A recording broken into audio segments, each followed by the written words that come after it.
Diketahui sebuah kubus ABCD FGH. Jadi kita buat nih, ini kubusnya ya. Nah, kita namain dulu. Jadi AB CD EF GH. Nah, terus udah gitu, kubus ABCDFG ini panjang rusuknya 4 cm ya. Titik T itu terletak pada pertengahan rusuk GH. Jadi di sini GH ini tengah-tengahnya di sini, ini adalah T ya. Jika besar sudut yang dibentuk oleh garis DT, berarti kita garis nih, kita bikin garisnya dari D ke T, ini kita bikin gitu ya. Nah, dengan bidang BDHF. Jadi kita buat BDHF di sini.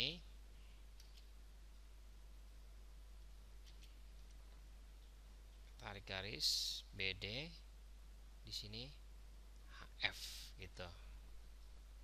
Nah, dia namanya alfa ya, sudut yang dibentuk oleh BDHF sama T ini itu adalah katanya alfa. Nah, masalahnya yang mana yang namanya sudutnya itu ya. Kalau kita mau mencari sudut antara garis dengan bidang ya, garisnya ini DT nih ya, bidangnya kan BDHF. Ini triknya begini nih. Kan kita punya garis DT, berarti ada titik D dan titik T gitu ya. Nah, kedua titik ini harus diproyeksiin ke bidang BDHF. Nah, maksudnya apa nih? Jadi gini, D ini udah terletak di bidang BDHF ya. Terlihat di sini ya, ada D ini ya, titik persinggungan ya. Sama-sama memiliki titik D. Nah, yang T ini nih, gimana caranya titik T supaya dia ke bidang BDHF? Caranya kita proyeksiin. Proyeksi itu artinya titik ini diproyeksiin ke bidang BDHF, itu kita bisa seperti contoh begini. Kalau kita punya garis ya, di sini ada titik. Nah, gimana caranya?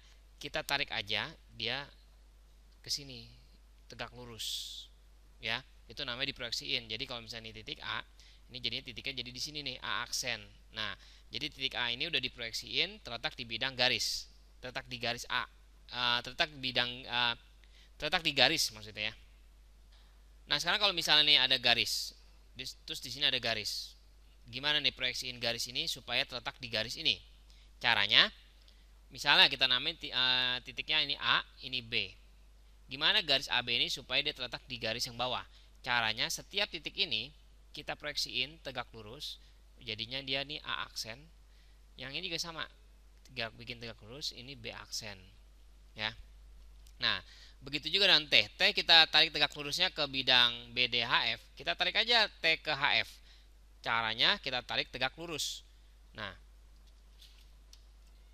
kita buat ya, T-nya kita tarik aja tegak lurusnya ke sini. Tuh ya. Nah, jadi ini nama titiknya udah dinamain ini T aksen di sini nih. Gitu. Nah, yang mana sudutnya jadi gini? Jadi, yang namanya sudut dari titik D, DT sama DT aksen, kita tarik di sini ya.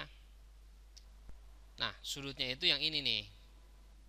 Nah, ini dia alfa ini antara diapit oleh DT sama DT aksen ya. T aksen ini yaitu hasil proyeksi dari titik T ya. Nah, ini yang kita mau cari di sini. Dan proyeksi itu dia pasti siku-siku ya.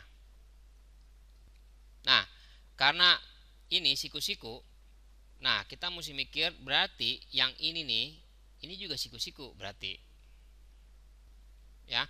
Jadi T aksen ini kan tegak lurus ya, tegak lurus sama bidang BDHF ya kan. Nah, jadinya TT aksen ini itu juga tegak lurus dengan DT aksen ya. Nah, jadi ini kita buat ya siku-siku. Di sini kita ini dibuat siku-siku ya. Nah, kita tahu juga di sini siku-siku ya karena dia persegi ya. Nah, jadi kita lihat di sini nih, kalau gambar ini kita buat ulang misalnya ya supaya ngelihatnya lebih enak nih. Jadi misalnya kita punya garis ini kita namain H, di sini H nih, G sama F, HGF ya. Jadi kita mau mindahin gambar yang ini nih ya, gambar yang ini segitiga ini ya. HGF kita buat G-nya siku-siku di sini, ini G. ini F gitu ya. Nah ini kan kita tarik begini tuh, ini kita tarik begitu ya, HGF. Nah terus udah gitu ada titik T itu di HG, tengah-tengah HG. Nah ini titik T gitu ya. Terus udah gitu T nya ditarik tegak lurus ke HF ya. Kita tarik tegak lurus HF begini. Nah ini namanya T aksen gitu, yang tadi tuh ya, gambar ini udah ya, kita nyemindahin ya. Nah terus udah gitu kita buat ininya, angka-angkanya. Jadi kalau GF itu adalah sisi rusuk ya. Jadi GF nya 4 dong, kita tulis sisi 4. Terus kita cari lagi HF. HF itu diagonal sisi. Kalau diagonal sisi berarti 4 akar 2 ya. Terus HG, HG itu posisinya rusuk juga, jadi dia 4 juga HG. Nah udah gitu di sini HT sama TG membagi 2 sama ya, karena kan di tengah-tengah dari soal dikasih tahu ya, HT sama TG membagi sama karena dia terletak di tengah-tengah gitu. Nah sekarang kita lihat nih, kalau misalnya kita namain nih, misalnya nih kita namain sudutnya alfa dah ya, atau kita namain simbolnya titik begini ya. Kita punya kesebangunan nih, masih ingat gak kesebangunan? Jadi kalau ini membagi 2 berarti ini 22 ya, berarti ukurannya. Nah sekarang kita lihat nih, segitiga yang kecil HT T aksen, depan siku-siku itu HT ya, per kita bandingin dengan segitiga yang gede yang HGF ya. Kalau lupa buka lagi SMP ya, kesebangunan ya. HGF itu siku-sikunya yaitu HF, depan siku-sikunya, sisinya ya. Nah itu sama dengan di sini HT aksen. HT aksen yang ini nih, yaitu kita namakan misalnya ini lambangnya begini dah ya. Jadi kalau misalnya ada segitiga, ada titik, siku-siku, sisanya yang double gini. Nah sekarang kalau kita lihat segitiga HGF, ada titik, ada segitiga, berarti mau nggak mau yang ini yang double ini gitu ya. Nah gimana nih? Jadi yang depan HT aksen, yaitu tadi kita HT aksen itu yang depannya double ini ya, sisinya HT aksen. Berarti untuk segitiga yang HGF, itu kan ada yang kayak gini double juga nih, depannya berarti HG yang ukurannya 4 ya. Ini yang kita harus HG dulu dah. Nah baru kita masukin angkanya.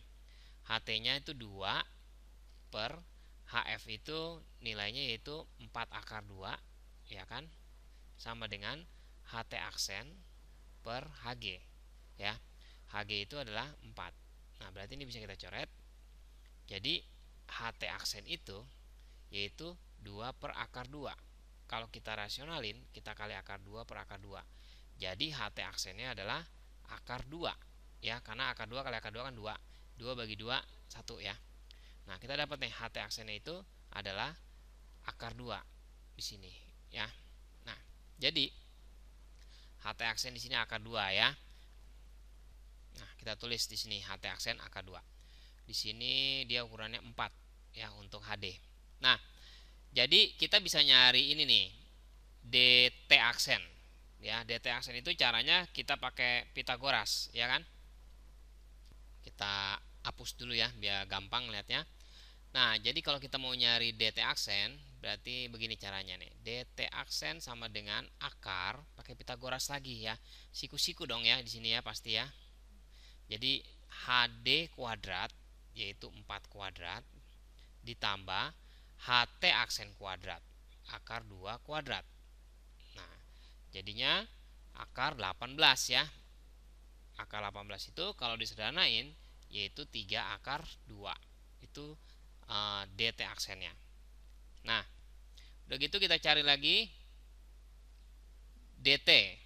Jadi kita nyari sisi-sisi dari T aksen DT, segitiganya ya. T aksen DT ini segitiganya, kita cari sisi-sisinya.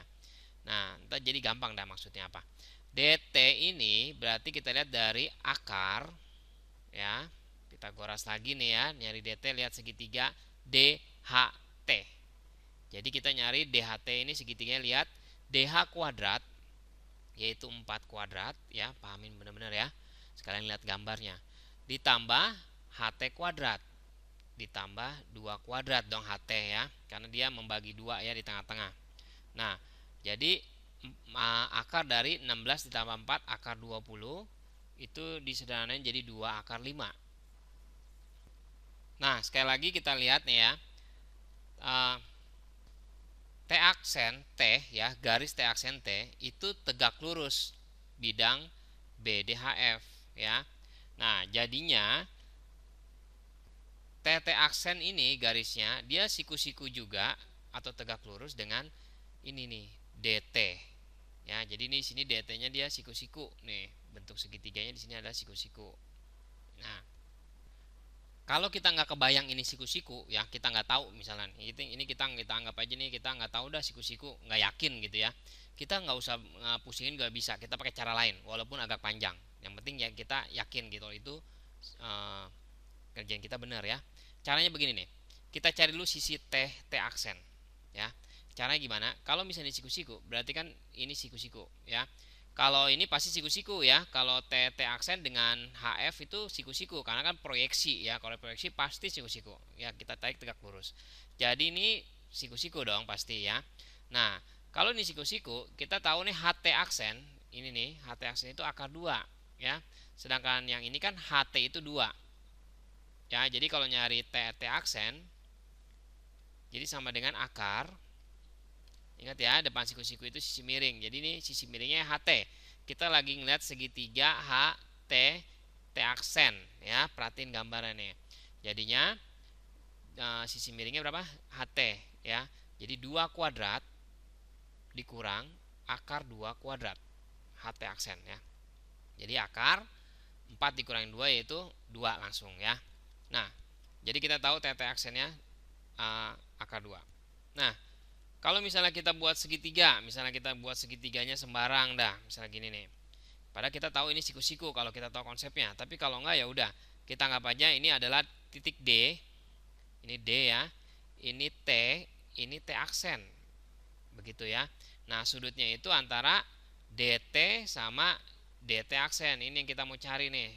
Alfanya di sini, nyari cosnya ya. Nah, nyari DT, kita udah tahu 2 akar 5. Tadi kita udah hitung. Ya, ini 2 akar 5 nih. Terus DT aksen kita udah hitung juga 3 akar 2, TT aksennya akar 2. Nah, kita bisa gunain rumus kosinus.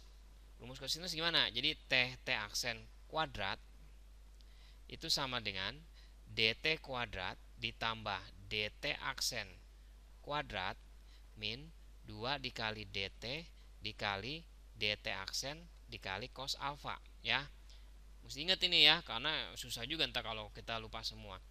Nah, TT aksennya akar 2, berarti akar 2 dikuadratin 2 akar 5 dikuadratin, DT aksennya 3 akar 2 dikuadratin min 2 dikali 2 akar 5 dikali 3 akar 2 dikali cos alfa. Jadi 2 sama dengan 20 ditambah 18 min 4 dikali 3 12 akar 10 cos alfa. Nah, jadinya kita pindahin nih 12 akar 10 cos alfa itu sama dengan 38 dikurangin 2 36 ya. Nah, berarti cos alfa itu 36 dibagi 12 akar 10. Ini kita bisa kecilin jadi 3 ya. Jadi 3 per akar 10. Nah, kita kali akar 10 per akar 10.